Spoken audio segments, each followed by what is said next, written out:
বলিউড অভিনেত্রী ঐশ্বরিয়া রায় কান চলচ্চিত্র উৎসবে বরাবরের মতো এবারও নজর কেড়েছেন।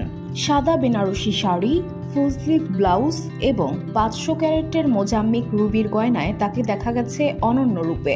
ভারতীয় ঐতিহ্যবাহী সাজে তার উপস্থিতি আন্তর্জাতিক লাল গালিচায় যেন হয়ে উঠেছিল এক নিখুঁত শৈল্পিক প্রতিফলন। তবে সৌন্দর্যের এই আলো ছড়ানোর মাঝেও একাংশ নেটিজেনের দৃষ্টিভঙ্গি গিয়ে ঠেকে তার ওজন ও চেহারার পরিবর্তনে। সোশ্যাল মিডিয়ায় কেউ লিখেছেন চুলের স্টাইল বদলান, আবার কেউ মন্তব্য করেছেন মুখ এত ফুলে গেছে, আর ভালো লাগছে না দেখতে। ভারতীয় সংবাদ মাধ্যমের বিভিন্ন প্রতিবেদন অনুযায়ী এই কটাক্ষের জবাবে দারুণ আত্মবিশ্বাসী ভঙ্গিতে প্রতিক্রিয়া জানিয়েছেন রাই সুন্দরী। তিনি বলেন, আমি বুঝি না আমার চেহারা নিয়ে কথা বলার এত আগ্রহ কেন। আমি চাইলে কয়েকদিনেই ওজন কমাতে পারি, কিন্তু ওজন নিয়ে আমি একদমই চিন্তিত নই। তিনি আরও বলেন, আমার তো কোনো অসুবিধা হচ্ছে না, আমি যেমন আছি তাতেই ভালো আছি। কে কি ভাবছে তাতে আমার কিছু যায় আসে না। বসুন্ধরা, উত্তরা, বনশ্রী, কুড়িল ও বাড্ডা সহ রাজধানীর বিভিন্ন স্থানে অভিজাত ও অত্যাধুনিক মানের ফ্ল্যাট কেনার এক নির্ভরযোগ্য প্রতিষ্ঠান প্লেজেন্ট প্রপার্টিজ লিমিটেড।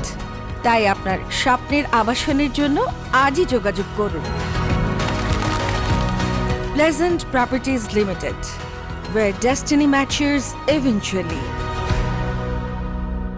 ঐশ্বরিয়ার এই বক্তব্য সামাজিক মাধ্যমে যেমন প্রশংসা কুড়িয়েছে, তেমনি অনেকে একে নারীদের শরীর নিয়ে সমাজের অতিরিক্ত মন্তব্যপ্রবণ মনোভাবের বিরুদ্ধে একটি সাহসী বার্তা হিসেবেও দেখছেন।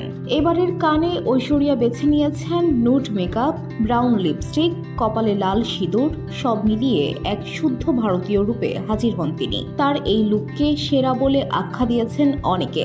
মন্তব্যের ঘরে কেউ লিখেছেন, এবার কানে ভারতীয় অভিনেত্রীদের মধ্যে ঐশ্বরিয়ার লুকই সেরা। অনেকেই তার সাহসী বক্তব্য ও আত্মবিশ্বাসের প্রশংসা করে লিখেছেন, নিজেকে ভালোবাসাই আসল আত্মশক্তি। ঐশ্বরিয়া কেবল রূপেই নয়, মনোভঙ্গিতেও অনন্য। কান চলচ্চিত্র উৎসবের আন্তর্জাতিক মঞ্চে তার উপস্থিতি যেমন ভারতীয় সংস্কৃতির প্রতিনিধিত্ব করে, তেমনি তার কটাক্ষের জবাব দেওয়ার ভঙ্গি নারীর আত্মমর্যাদার প্রতীক হয়ে উঠেছে। VOD Bangla news desk.